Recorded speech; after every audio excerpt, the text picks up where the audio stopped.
नमस्ते। ये हमारा क्लास 6 का जो हम दूसरी बुक कर रहे हैं सप्लीमेंट्री की, द पैक्ट विद द सन, इसका 4th चैप्टर है और इसका नाम है तानसेन। तो अब मैं इसमें तुम्हें कैरेक्टर नहीं बताऊंगी, जैसे जैसे कैरेक्टर आते जाएंगे लिखते रहना। तो तानसेन है वो ग्वालियर के बेहद में रहता था, BEHAT, बेहद, इसको बेहात है या बेहद देख लेना। तो वहां रहता था ये। और जो इसके फादर हैं उनका नाम है मुकंदन मिश्रा। ठीक है। तो तानसेन क्या है, बहुत अच्छी इमिटेट कर सकता था पक्षी और जानवरों की, बर्ड्स और एनिमल्स की नकल उतार सकता था, उनकी आवाजों की, मतलब इतना प्रो था ये तानसेन। तो एक दिन क्या हुआ, स्वामी हरिदास हैं ये नाम है, ये उस टाइम के सबसे बड़े क्या थे, सिंगर जाने माने। तो वो अपने डिसाइपल शिष्यों के साथ जंगल क्रॉस कर रहे थे।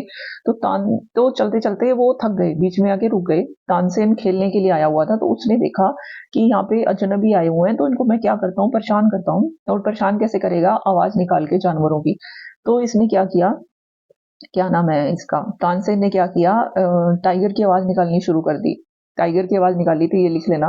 टाइगर की आवाज निकालनी शुरू कर दी। तो ये सारे जो स्वामी हरिदास है और जो उसके डिसाइपल हैं वो डर गए कि टाइगर आ गया। तो जो स्वामी हरिदास है उसने क्या बोला कि note every tiger is dangerous, कि हर टाइगर डेंजरस नहीं होता। तो ये स्वामी हरिदास वहां गए जहां से आवाज आ रही थी। तो वहां जाके देखा कि वहां पे तो एक छोटा बच्चा आवाज निकाल रहा है। तो वो छोटा बच्चा कौन है, हमारा तानसेन।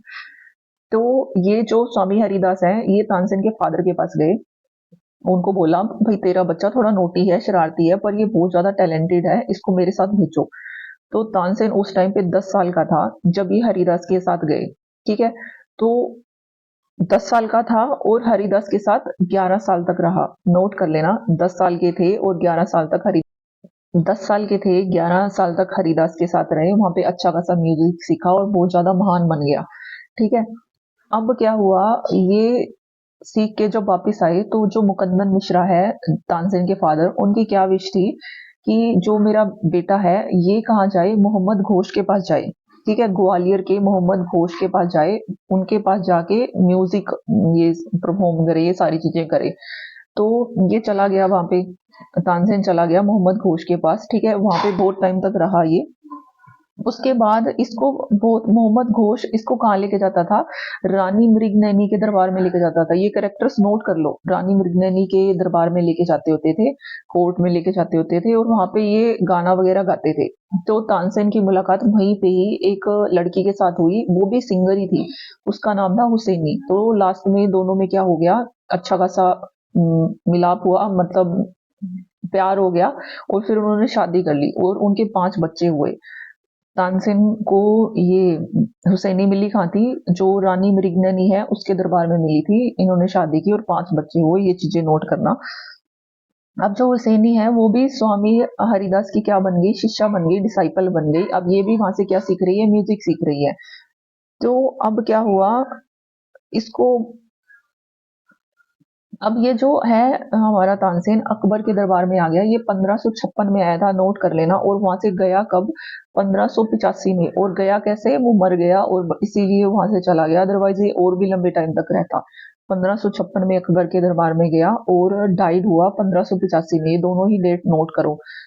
तो अब वहां पे जब ये इसके नवरत्नों में से भी तो है ना ये, तानसेन अकबर के 9 नवरत्न जो थे उसमें तानसेन भी तो था। तो से ना जो बाकी कोर्ट्रीज है ना, वो भी क्या करते थे, जेलस करने लग गए थे। तो उनको था भाई इससे पीछा कैसे छुड़ाएं तानसेन से। तो ये इन्होंने क्या किया, सब कोर्ट्रीज ने मिलके अकबर के पास गए, उसको बोला कि इस तानसेन को बोलो कि ये जो दीपक है ना, राग दीपक, ये हमें गा के बजा के सुनाए। क्योंकि ये सिर्फ ये राग वो ही इंसान गा सकता है जो बहुत ज्यादा क्या है, महान है, ग्रेट है, प्रो है अपने ही म्यूजिक के अंदर। ठीक है। तो ये जो अकबर है उसको पता था ये गा लेगा, और उसको, तानसेन को भी पता था कि मैं ये गा भी लूंगा, बजा भी लूंगा, सब कर लूंगा। पर जो राग दीपक है ना, इसका सबसे बड़ा क्या डिफॉल्ट था कि इसको जो भी बजाता गाता है ना वो खुद जल के मर जाता है। क्योंकि राग दीपक इतनी गर्मी पैदा कर देता है एनवायरनमेंट में। तो जो इसको बजा रहा होता है ना, तो वो मर जाता है एट द एंड। और मरेगा कैसे, जल के मर जाएगा। तो जो तानसेन है ना, वो अकबर को ना मना नहीं कर सकता था कि ये मैं नहीं गाऊंगा, इसने मना नहीं किया। और ये जो सारा कांड करवाया किसने था? शौकत मियाँ ने। जो कोटरीज है शौकत मियाँ, ये नाम लिख लो, ठीक है। तो ये चाहता था कि ये जल मर जाए, तो इसी ने सारा सिनेरियो क्रिएट करवाया था। तो अब जो तानसेन है उसको कोई ना कोई बचने का सोल्यूशन तो ढूंढना ही था। तो इसको क्या सोल्यूशन मिला कि जो इसकी बेटी है सरस्वती और जो उसकी सहेली है रूपवती, सरस्वती बेटी है, रूपवती सरस्वती की ही फ्रेंड है, नोट कर लो। तो इन दोनों को क्या सिखाया तानसेन ने? राग मेघ। तो राग मेघ का क्या मतलब होता है कि इसको जो बजाता है बारिश होने लग जाती है। सही में होता है ये।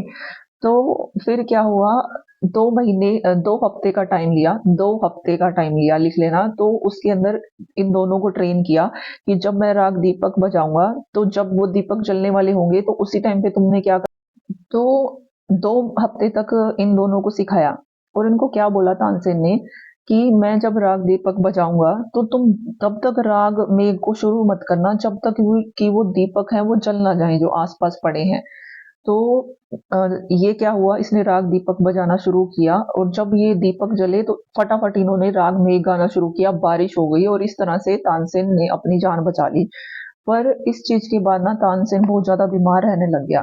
तो अकबर को पता चला भी ये सारा ऐसे षड्यंत्र किया गया था, तो उसने इसके दुश्मनों को सजा दी। तो एट द एंड वो 1585 में तानसेन गुजर गया। और फिर इसकी जो टूम्ब है, जो जिसको पिलग्रिमेज बोलते हैं, ठीक है, शायद मैंने गलत प्रोनाउंस कर दिया। तो वहां पे जो आज भी जितने भी म्यूजिशियन हैं वहां पे जाते हैं। और ये जो इसका टूम्ब है वो है कहाँ पर? ग्वालियर के अंदर। याद रखना ग्वालियर के अंदर ही रहता था ये, बेहद नामक जगह पे। तो ग्वालियर के अंदर इसकी टूम्ब है, पिलग्रिमेज है, और वहां पे ही क्या है, सब लोग जो म्यूजिशियन है एक बार जरूर जाते हैं अपनी लाइफ के अंदर। तो ये सारी तानसेन की स्टोरी थी, समरी थी। अब हम इसके क्वेश्चन आंसर करते हैं।